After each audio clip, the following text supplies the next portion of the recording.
Delhi liquor scam అనేది నరేంద్ర మోడీ సృష్టించినటువంటి ఒక రాజకీయ కుంభకోణం. It's reverse political scam. అందులో ఏం లేదు, అంత పట్టితే గ్యాస్.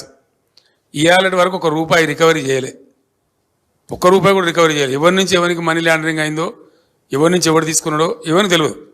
అది ఢిల్లీ స్టేట్ లిక్కర్ పాలసీని స్కామ్ కింద చిత్రీకరించి మేమిద్దరం అండి, ఆయన కంట్లో నర్సులాగా ఉన్నోళ్ళం, అరవింద్ కేజ్రీవాల్, నేను, ముక్కులో కోయలాగా ఉంటే మేము ఏం చేసినాం మేము.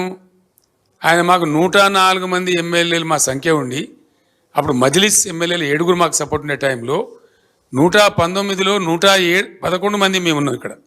అయినా ఆయన ఏజెంట్లను పంపించండి ఇక్కడికి, ఈ గవర్నమెంట్ టాపులు చేయాలని కూలగొట్టాలి రాష్ట్ర ప్రభుత్వాన్ని ఆయన ఏజెంట్లను పంపించి ఇక్కడ బేరాలు చేశారు.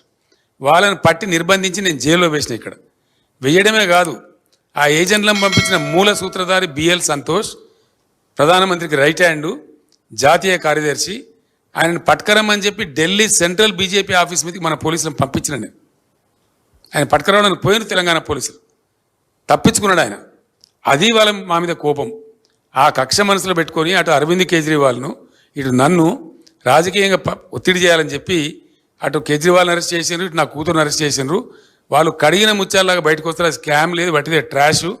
అది బూమరాంగ్ అవుతా ఉన్నది. ఇలా ఆ అమ్మాయి బతుకమ్మ ఉద్యమం చేసి తెలంగాణ ఉద్యమానికి ఎంతో కంట్రిబ్యూట్ చేసి అమెరికా నుంచి వచ్చి పాపం తన జీవితాన్ని వదులుకొని తెలంగాణ కోసం పనిచేసిన బిడ్డ. అందరికీ తెలుసు, లోకానికి తెలుసు. ఆ అమ్మాయి స్టాండర్డ్ ఏందో, ఆమె ఎట్లా మాట్లాడుతుందో, ఆమె ప్రవర్తన ఏందో మీ అందరికీ కూడా తెలుసు. మీ అందరూ కూడా చాలామంది జర్నలిస్టులు ఆమెతో కలిసి పనిచేసిండ్రు. అటువంటి ఒక నిర్దోషిని పట్టుకపోయి ఒక మహిళను చూడకుండా కేవలం నా కూతురు అనేటువంటి ఒక రాజకీయ కక్షతోని మోడీ అరెస్ట్ చేసిండు.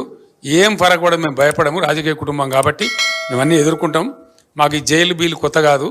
We are not worried. ఆమె కడిగిన ముచ్చంలాగా బయటకు వస్తుంది. I have no out of doubt. Thank you so much. Thank you.